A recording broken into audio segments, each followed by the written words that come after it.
나를 내가 그 판에 쓰리니. 처음에는 다 깎아줬는데 두 번째는 인간에게 기회를 주면서 네가 깎아갖고 와라고 말하고 있는 것입니다. 우리 하나님께서는 언제나 새로운 기회를 주시는 분입니다. 하나님은 제2의 인생을 살게 해주셔요. 거듭남을 통하여 제2의 인생을 살게 해주십니다. 우리 보면은 영화나 드라마를 보면은 어때요? 이렇게 환생을 해갖고 다시 산다. 또는 이렇게 지금의 기억을 갖고 저 10대로 가서 다시 산다든지 하는 드라마나 영화가 아주 재밌잖아요. 제2의 인생을 살거나 아주 비참하게 죽었는데 그 지식을 갖고 현대로 다시 태어난다든지 하는 이 환생물, 제2의 인생을 사는 것들이 참 재밌어요. 왜? 우리 마음에 그런 제2의 새로운 기회를 얻고 싶은 마음들, 내가 과거로 돌아가면은 좀 더 이렇게 멋지게 살 텐데, 그 로또 번호를 외워가지고 또는 주식 정보를 알아가지고 아무튼 멋지게 한번 살아볼 텐데라는 그 꿈을 꿉니다. 그게 인간의 본능이에요. 근데 그게 불가능하잖아요. 예수 안에서는 언제나 새로운 기회를 주시는 하나님인 줄 믿으시기를 바랍니다. 얼마나 감사한지 몰라요. 우리는 예수 안에 새로운 인생을 살게 됩니다. 제2의 인생을 살게 됩니다. 하나님이 예수로 거듭나게 하셔서 영원한 천국 제2막을 준비해 놓으셨습니다. 인생 장막이 끝나면 새로운 장막이 열릴 것이고 예수 안에 들어있는 자는 제2의 인생, 영원한 생을 살게 되는 것입니다. 이 본능이 있어서 그렇게 환생물이나 이렇게 또 과거로 돌아가는 드라마가 계속 인기 있게 방영되는 것 같아요. 저는 그런 측면에서 성경이야말로 제2의 인생, 새로운 인생을 살 기회를 주신 겁니다. 뿐만 아니라 우리 인생 자체가 사실은 매일 제2의 인생이에요. 어제까지의 삶은 끝났고 오늘 하루 새로운 인생이 시작됐다라는 믿음으로 사시기를 축원합니다.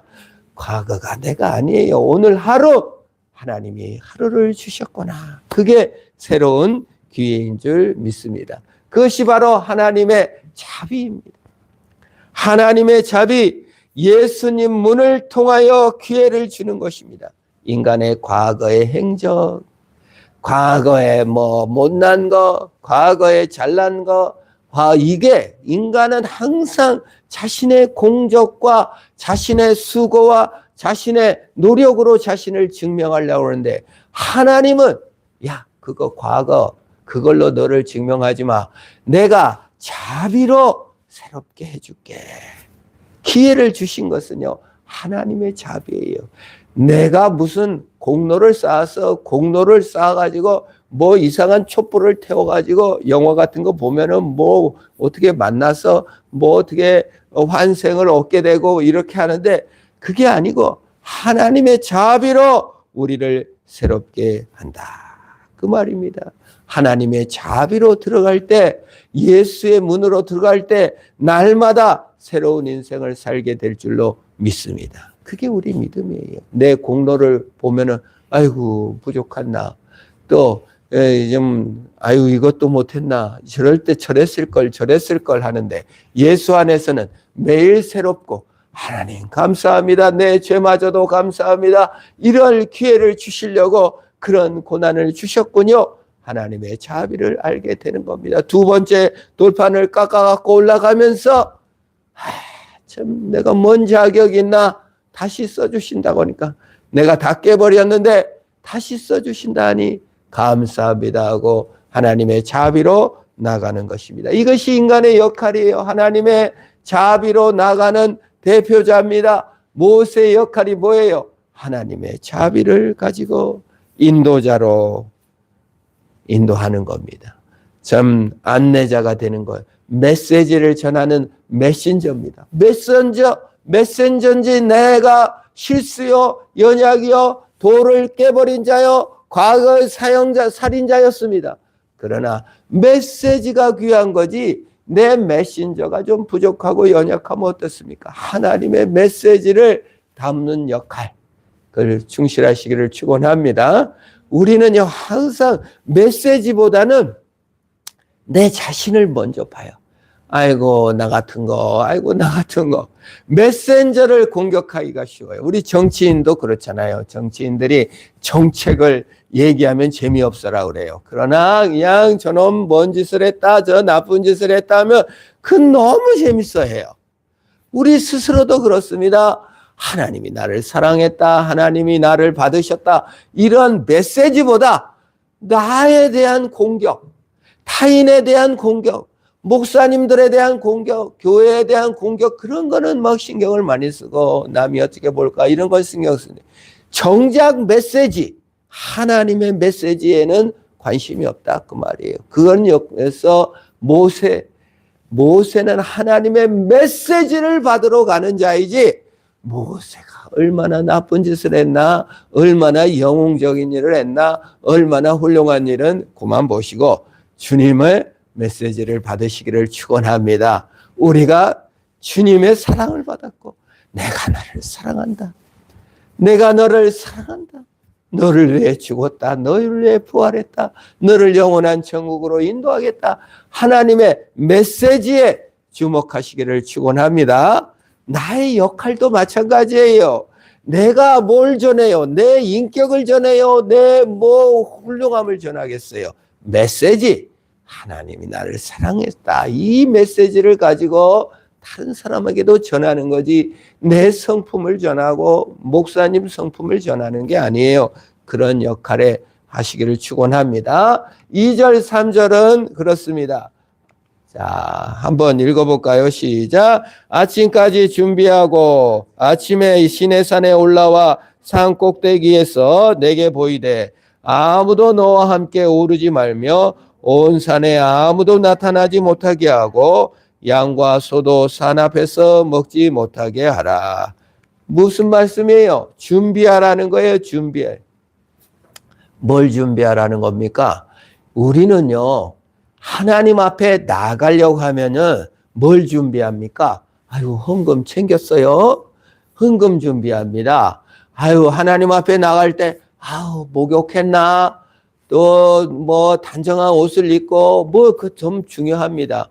우리 인간의 본능은요 하나님 앞에 나갈 때 준비하러 가면 먼저 누가 더 공을 들이고 누가 더 정성을 많이 들였는가를 따집니다. 우리 외할머니가 딸만 쭈르륵 5을 낳았어요.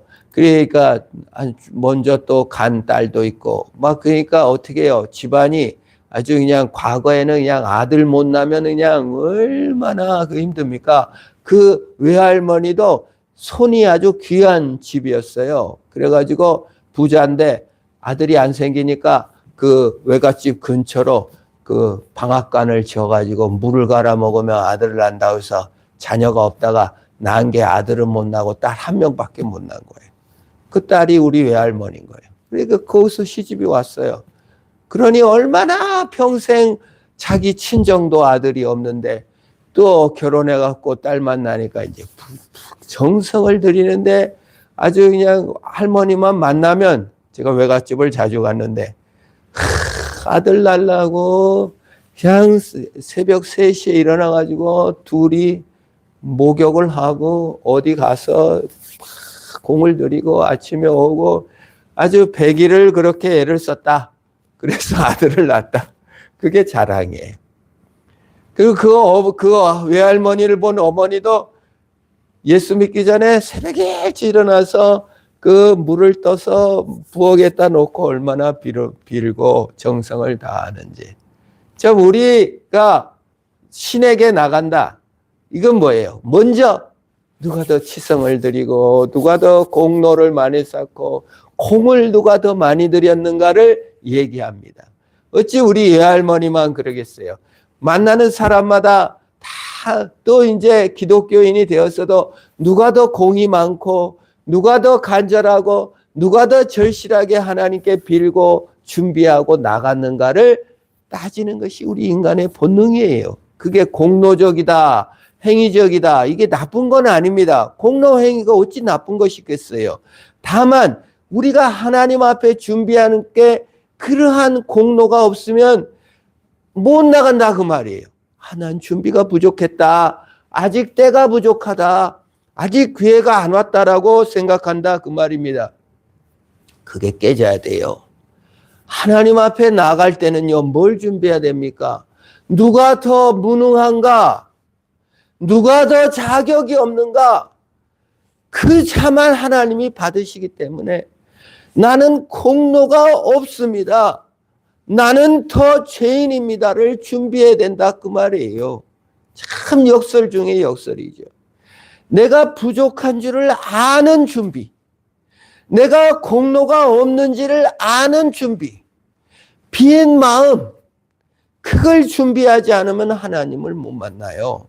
우리는 항상 누가 정성을 더 많이 들였고 누가 더 공로를 많이 세웠는가를 따지기 쉽고 이렇게 사람들을 볼 때도 그렇게가 보기가 쉽습니다. 그러나 성경은 준비해라. 뭘요? 내가 죄인인 걸 준비하라는 거예요. 내가 연약한 걸 준비하라 그 말이에요. 빈손으로 나아갈 준비가 되지. 공로가 있으면 하나님을 볼 수가 없습니다. 공로를 다 내놓고 하나님 나는 아무 공로 없습니다. 빈손밖에 없습니다. 이걸 준비해야 되는 줄 믿습니다. 모세가 뭘 준비해요? 아침에 일찍 일어나서 난 아무것도 잘한 게 없어요. 그러니 은혜를 베풀어 주세요. 그 마음입니다. 돈과 정성이 아니라 하나님 나는 자격이 없습니다. 빈손 빈 마음을 준비하는 저와 여러분이 돼야 될 줄로 믿습니다. 그렇게 준비해서 가서 누굴 만납니까? 하나님을 만나요. 1대1로 대면해요. 오늘 성경에 양도 오지 못하게 하고 소도 오지 못하게 하라. 아무도 오지 못하게 하고 너 혼자 하나님 앞에 서라고 얘기합니다. 우리 이걸 해야 돼요. 사실 가장 어려운 겁니다. 누구랑 같이 가려고 그래요, 우리는. 그냥 혼자는 자신이 없어요. 쭈삣쭈삣. 1대1로 하나님과 대면해야 됩니다. 하나님이 나를 사랑한 줄을 알아야 합니다. 이게 대단히 놀라운 거예요. 여러분, 지금도 뭐 인디언족이라든지 소수 부족 같은 경우는 추장이 회심하면 전부 다 예수 믿어야 돼요. 독일 같은 나라도 뭡니까? 영주, 성주가 크리스찬이면 다 성주가 돼야 돼요. 일본 같은 경우도 마찬가지입니다. 일본도 어느 성인주가 예수를 믿다 그러면 전부 다 그 예수 믿어야 되는 거예요. 그게 보통 과거에는요, 인격이라는 존재가 별로 그렇게 크게 와닿지 않았는데 성경은 그 옛날부터 아무도 오지 말고 너 혼자 네가 하나님과 대면해라. 하나님을 1대1로 대면하는 저와 여러분이 될 줄 믿습니다. 공동체 속에서 이런 게 아니라 하나님과 1대1로 만나라는 거예요. 그것이 우리 하나님께서 얘기하시는 겁니다. 그걸 1대1로 대면해서 뭘 알아요? 포기하지 않는 하나님의 사랑. 나는 나를 포기하고 나는 안 되는 놈입니다. 나는 그냥 또 우상숭배하고 또 쾌락을 잡고 안 되는 놈입니다. 그런데 하나님은 나를 포기하지 않고 사랑해 주셨군요를 알게 하는 거예요. 그 하나님의 사랑을 아는 것이 믿음이에요. 그게 1대1 하나님 앞에 서서 하나님이 아버지의 하나님도 아니고 엄마의 하나님도 아니고 이웃 목사님의 하나님도 아니고 내 하나님이군요. 나를 포기하지 않고 사랑해 주시는군요. 그 하나님을 포기하지 않는 하나님 사랑을 알려면 어떻게 돼요? 내 욕망을 포기해야 돼요. 내 욕심을 포기할 때 하나님의 사랑을 알게 되는 거예요. 알라딘의 요술램프가 아라비안 나이트인데 새로 번역된 이렇게 영화로 된 걸 보니까 요술램프 요정을 이렇게 자유를 주는 거예요. 마지막 소원. 너가 자유롭게 되는 걸 원한다. 요술램프 요술 마왕이 싹 사람이 되는 영화를 본 적이 있습니다. 참 재밌는 설정이죠. 우리가 자유되려면 그냥 막 뭘 생겨야 되고 뭘 생겨야 되고 뭘 생겨야 되고 뭐 또 가져야 되고 뭐 또 가져야 되고 계속 그런 마음이 우리 마음에 가득될 때는 점점 마왕이 돼가지고 그냥 소원으로 가득 찬 인간이 다시 마왕이 되고 그 마왕이 소원으로부터 자기 욕망으로부터 자유되니까 다시 사람이 된 얘기를 듣면서 참 기독교적이다 라는 생각을 했어요. 그 영화를 누가 만들었는지. 그래서 우리가 소원으로부터 자유하여 하나님 그 자체를 구할 때, 포기하지 않는 하나님을 사랑을 구할 때 우리가 참된 자유와 안식을 얻게 될 줄로 믿습니다. 소원이 아니에요. 내 소원이 하나님과 동행하고 하나님 그 자체를 소원한다 그 말입니다. 그 하나님은 포기하지 않는 사랑인데 어떤 하나님인가? 6절 7절에 너무 우리 성경 전체를 하나님의 속성을 가장 잘 말해주는 본문이 6절 7절이에요. 하나님의 성품 두 가지가 명확하게 나와 있습니다. 우리 한번 6절 7절을 같이 읽어봅니다. 시작. 여호와께서 그 앞에 지나시며 선포하시되 여호와라 여호와라 자비롭고 은혜롭고 노하기를 더디하고 인자와 진실이 많은 하나님이라. 인자를 천대까지 베풀며 악과 과실과 죄를 용서하나 형벌 받을 자는 결탄코 면제치 아니하시고 아버지의 악행을 자손 3세대까지 보응하리라.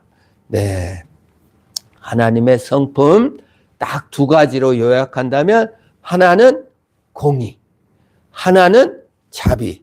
그래서 하나님의 두 가지 성품 공의롭다. 또 하나 사랑이다. 그래서 하나님은 항상 공의와 사랑이 충돌하시는 분이에요. 사실. 하나님은 어떤 분인가? 그러면 공의롭고 자비로운 분이라고 말할 수가 있습니다. 그게 이게 충돌이에요. 하나님의 자기 충돌이죠. 공의로 말하면은 심판을 내려야죠. 바른 심판. 여러분 우리가 판사가 그냥 주가 조작도 풀어주고 여론조사 한 것도 풀어주고 뭐 받은 것도 풀어주고 뭐 또 통일교 받은 거 뭐 한 거 그냥 다 무죄로 풀어줘. 그 판사 얼마나 지금 비난 많이 합니까? 예? 그냥 근데 뭐 초코파이 2개 먹은 거를 갖다가 막 2년 3년 징역 때리고 막 수천억 이렇게 주가 조작하고 그냥 막 난리친 사람은 무죄. 이게 말이 안 되잖아요. 자기 충족, 스스로의 법에도 충족하지 않고 자기와 자기를 기만하는 자기 충족이 안 되는 거지. 하나님은 자기를 만족시키는 존재예요. 공의를 반드시 이루어야만 하나님이에요. 아니 공의로운 하나님이 공의로운 심판을 못 내리고 어설픈 심판을 내리고 자기를 기만하고 속일 수 있습니까? 반드시 공의로운 판단을 내려야만 하나님이에요.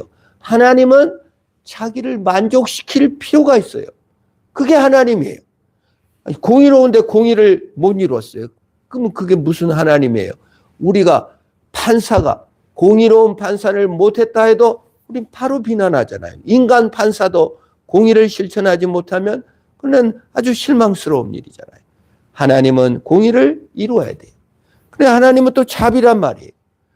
자비는 우리 생각에는 눈 감아줘야 될 것 같고 그렇잖아요. 사랑은 허다한 죄를 덮는다. 공의와 사랑이 충돌한다 그러면 하나님이 사랑을 스스로 반드시 만족해야만 돼요. 그게 뭐예요? 공의도 완성해야 되고 사랑도 완성해야 돼요. 그래야 하나님의 자기 충족이에요. 이게 충돌됨을 가장 성경에 잘 말해주는 게 나는 공의롭다 그 말이에요.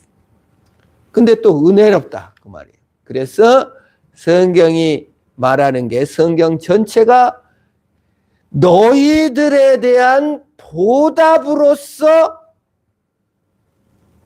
은혜가 아니고 하나님의 자기 충족으로서의 은혜를 베푼다 그 말이에요. 좀 받아들여야 되는 거예요. 너희들의 행위에 대한 심판으로서 너희를 만족시키기 위해서 심판하는 게 아니라 나의 공의를 만족하기 위해서 너희를 심판한다. 그 말이.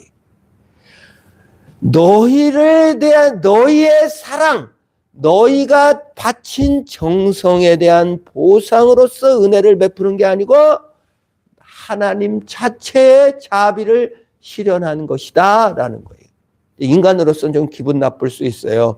우리 내 정성을 몰라주나 내 사랑을 몰라주나 그럴 수 있어요. 그러나 그게 하나님의 자기 충족으로서 나를 사랑했다 그 말이에요. 그것을 성경에서는 천대와 삼대로 오늘 비교하죠. 은혜는 천대까지 베풀고 죄는 아비의 죄는 3, 4대까지 이른다 그 말이에요. 그것을 이제 완전히 성취한 이 공의로우신 하나님이 자기 충족, 그 십자가의 죽음이죠. 하나님은 공의를 만족시켜야만 했어요. 그걸 갖다가 인간을 멸망하고 인간을 죽이고 인간을 심판하고 사형 때리고 감옥 보내고 무기징역 살리게 하는 걸로 인간을 충족시킨 것이 아니라 하나님의 자기 충족으로서 십자가의 죽음으로 하나님의 공의를 스스로 만족시켰어요. 그 예수님의 죽음입니다. 그리고 예수님의 사랑을 완성했어요. 대신 죽음으로 죄를 완전히 없애버리신 것입니다. 이게 십자가에서 하나님의 공의와 사랑이 완성했고 하나님의 자기 충족, 공의를 하나님이 스스로 완성했고 사랑을 스스로 완성했어요. 그러므로 인간의 공의가 부족해도 하나님의 공의를 의지해서 구원을 얻는 것이며 인간의 사랑이 부족해도 하나님의 완성한 사랑을 보고 구원을 얻는 거예요. 그걸 은혜라고 하는 겁니다. 이게 하나님 앞에 나아갈 수 있는 근거예요. 나를 완성하기 위해서 예수를 믿는 게 아니에요. 예수님께서 완성하신 공의와 사랑을 받아들이는 것이 바로 우리의 참 은혜요 복된 일이다 그 말이에요. 이걸 받아들인 것이 오늘 8절 9절 내용이에요. 하나님께 엎드렸어요. 하나님께 엎드리는 은혜를 한번 우리 같이 한번 읽어볼까요? 이 공의와 사랑에 대해서 응답한 내용입니다. 시작.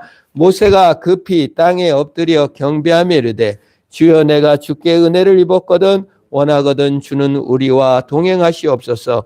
이는 목이 뻣뻣한 백성이니이다. 우리의 악과 죄를 사하시고 우리를 주의 기업으로 삼으소서. 엎드려 경배했다. 참 경배, 예배했다라는 거죠. 엎드려 경배했다. 하나님의 하신 일을 인정한 하나님이 사랑과 공의를 나에게 베푸셨구나. 내 공로와 자랑이 아니구나. 그게 예배입니다. 우리 예배에 오늘 나오셨는데 뭐하러 나오셨어요? 경배죠. 하나님이 나에게 사랑을 베푸셨구나. 내 자랑과 내 공의가 아니라 하나님 하신 일을 인정하며 겸손히 엎드리는 것. 이게 예배예요. 그래서 예배를 하나님이 기뻐하신다는 게 뭐예요? 그래도 내가 이렇게 너희를 사랑하고 공의를 완성한 것을 너희가 받고 하나님 앞에 찬송과 경배를 드리는 것을 하나님이 기뻐하십니다. 그것이 이제 죄를 고백함으로 나올 수가 있는 겁니다. 죄를 고백해서 잘 보이려고 죄를 고백하는 게 아니라 하나님이 용서하고 사랑해 주셨으니 내 추함으로 내 연약함도 내 못난 정체성을 얘기해도 괜찮다. 우리는 얼마나 남에게 잘 보이려고 합니까? 얼마나 꾸미고 이뻐지려고 합니까?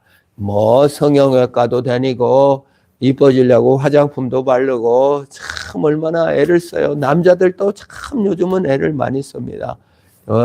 오늘 중학생이 늘 헬스장에서 만나는데 안 보여서 물었더니 뭐 이렇게 좀 점이랑 이런 걸 빼러 갔다고. 참 그 미용에 얼마나 신경 쓰고 잘 보이고 좋은 존재가 되기 위해서 애씁니까? 근데 우리 하나님께 죄를 고백한다. 내 추함, 내 못남, 내 연약함 다 고백해도 아무 상관이 없는 게 하나님이 죄인을 받으셨으니 우리는 죄를 고백할 수가 있는 것입니다. 그리고 더 큰 강구가 뭡니까? 모세가 뭐라고 하나님께 기도합니까? 우리와 동행하시고 우리를 주의 소유 삼아주세요. 주는 우리와 동행하옵소서. 우리를 주의 기업 삼으소서. 두 가지 간구죠. 더 큰 소원 뭡니까? 하나님과 동행하는 기쁨. 더 큰 소원 주의 소유 삼으시옵소서. 이 기쁨과 이 능력을 강구하는 하나님과 동행하는 성령님 나와 함께 하시고 내가 주의 소유인 것을 알게 하시고 주님과 늘 동행하게 하옵소서.